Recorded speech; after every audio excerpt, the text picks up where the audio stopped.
it's just a nightmare, the things that go through your mind. A stormy summer night that left a family shaken in horror to this day. It's an unspeakable situation. It's unconscionable that something like this would happen.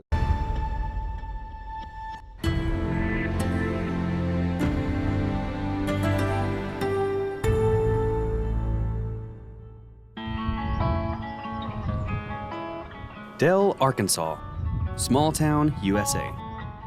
Ed Tusing and his wife Susan lived the typical American dream. House, 3 kids, the eldest Adam, and then the twins Andy and Mandy. Mandy's twin, Andy, works at a company in Blytheville. My older son, Adam, is kind of a project engineer, I would call him, in the oil fields. He works in Malaysia. And then there was Mandy.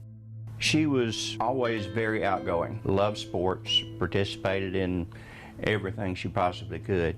She was always the littlest one on the team, but she had as much fire in her as anyone out there. Personable, outgoing, and with dreams of helping animals. She wanted to be a veterinarian. She loved her animals, and that seemed a good field for her to get into. And engaged to her high school sweetheart. They were engaged for, I don't know exactly when, 6 to 8 months or so. It was a good atmosphere in the home. June 15th, 2000. Storms moved through the area as the Tusing family went about another normal day. Mandy's fiance was living in Jonesboro. She was living here at home. Of course, I was at work, and I got a phone call about 1:30 in the morning, and my wife, Susan, said, "Mandy isn't home yet." I said, "Are you sure?" She said, "Well, yeah." Every time she would come home, she would come wake us up. Well, she didn't wake my wife up that night. So Susan got up and she was upset. Checked Mandy's room, and of course she wasn't there. And I said, okay. I said, I'm coming home. With each minute, Ed and Susan grew more on edge. They called her fiance to let him know. And he asked if Amanda was home. And she said, "Well, let me look." And she said, "No, she's not." The clock ticking, Ed and one of his sons searched from Dell while her fiance searched from Jonesboro. When they found her car parked on the roadside, everything was just the way it had been. Except no Mandy.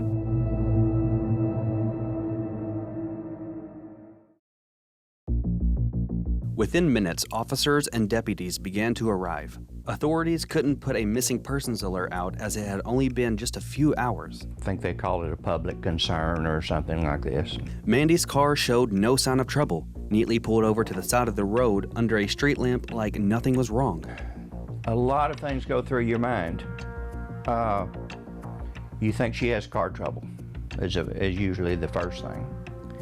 But when we get over there and find that her car is there and still in good condition, just parked on the side of the road and she's gone, I mean, it's just a nightmare.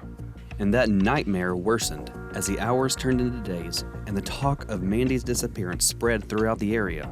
The Tusing family, along with their friends and local law enforcement, searched for what seemed like forever. Friends and families coming out to help one of their own during their darkest hour.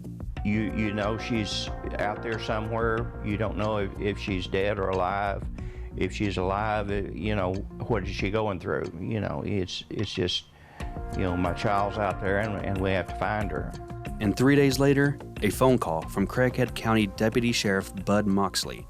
Their darkest days only got darker. But I was back at home and I got a call from Bud Moxley, and he said, "We think we have Mandy." And he said, "But it's not good news." When you find out your daughter's been murdered, and it was on Father's Day, so that was not a good Father's Day. So every Father's Day since then has haunted you? Every day since then has been like that. It's been 24 years, and there's not a day goes by that it's not on my mind. As years went by and Northeast Arkansas continues to grow and grow, Mandy's case still remains unsolved. It's a mystery, it's tragedy. Ron Richardson began working with the Craighead County Sheriff's Office 2 months after Mandy was found dead. Looking through past documents and findings, Richardson and his team treated this case as if it had just happened yesterday. We've been through every transcript of every interview. We've listened to every interview that was conducted, reviewed all the crime scene photographs, just anything that was available to us, we have definitely poured through time and time again. While the sheriff's office worked tirelessly to find out what happened, interviewing anybody related to the case, Ed and his wife had their suspicions. My wife just immediately thought she had to be stopped by a police officer.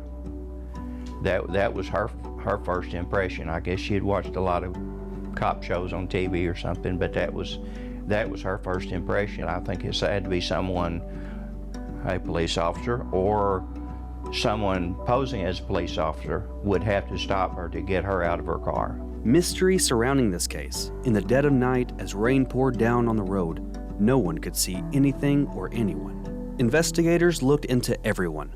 Nobody excluded as a possible suspect, even Mandy's fiance. But when asked about him, Ed only saw a good man with no ill intentions. He's a very nice gentleman, and he treated Mandy very well. Never saw him have an argument. Man, they were always cutting up and you know, poking fun at each other. And I'm not saying it was a law enforcement officer. First thing comes to mind, a law enforcement officer would know how to conceal the evidence. Detective Gary Etter led the investigation for years. He has since retired, but he has poured his heart and soul into the case. Even with his retirement, the sheriff's office continues to work hard to crack the case. Yeah, we got a call a few months ago that they had assigned an investigator, and his only job was to sit down and go through the piles of notes and evidence and everything they had collected over the years. They're just like us. They want to see justice done. The Craighead County Sheriff's Office assigned Detective David Bailey to Mandy's case in March of 2023, and since then, he's actively investigated. Well, in this investigation, we want to entertain every possible clue and follow it out to the furthest that you can follow it. David is a very good detective. He's very passionate about any case he gets. It doesn't matter how some people might look at it as insignificant. David works it to the best of his ability, and he's the guy that I wanted to do it. As the years went by, the sheriff's office had tips come in all the time related to Mandy's case, and whether reliable or not, detectives work on every single one. Somebody will call in with a tip that they don't think means anything, and it really pans out that it could be something. And when that happens, you know, if we need to call the family and ask about something, we do, and they're understanding that, you know, they want justice just like we do. But in the past 20 years, there are new ways of uncovering evidence, and detectives are hopeful that they can use that to their advantage. Technology has really come a long way since the year 2000, and there are a lot of advancements in DNA testing, a lot of advancements in other types of technology, phone grids, that can be utilized now to possibly give information that you wasn't able to give back in 2000. And that's avenues that we continue to explore. We're looking at some things we think will develop some good leads, and of course we're always hoping if someone knows something, they'll put a bug in our ear and give us that information, and we can move on that.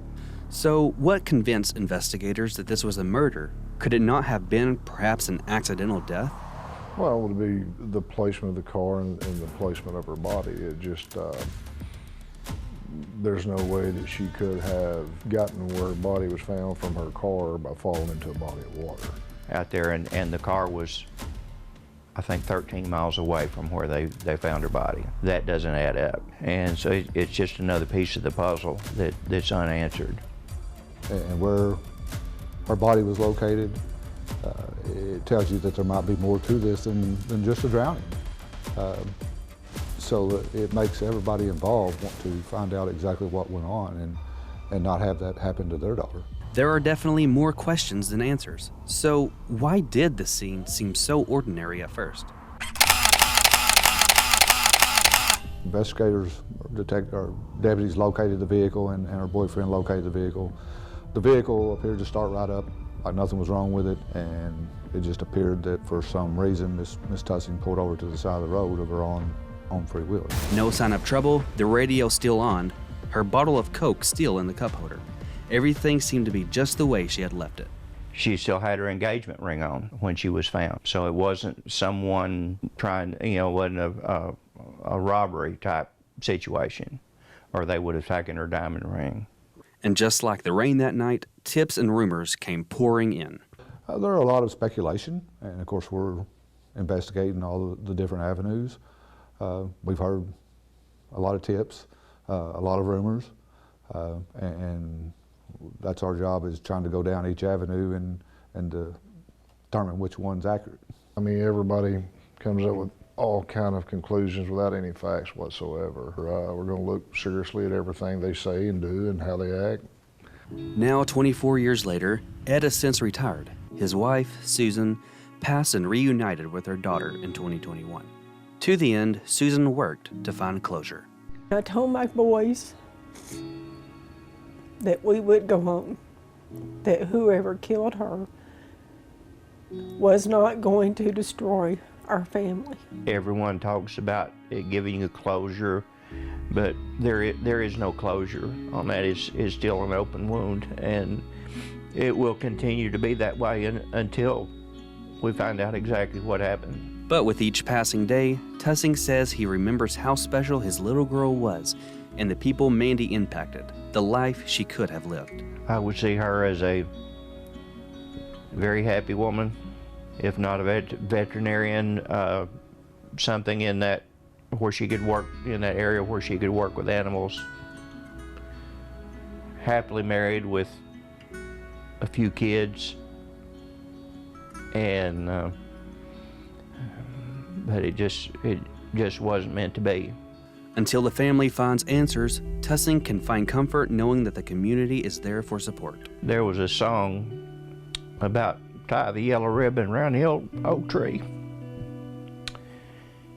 They tied so many yellow ribbons around for Mandy that you couldn't buy a piece of yellow ribbon in Mississippi County. Every tree, every post up and down the highway at Roundel had yellow, excuse me, had yellow ribbons tied around them for her.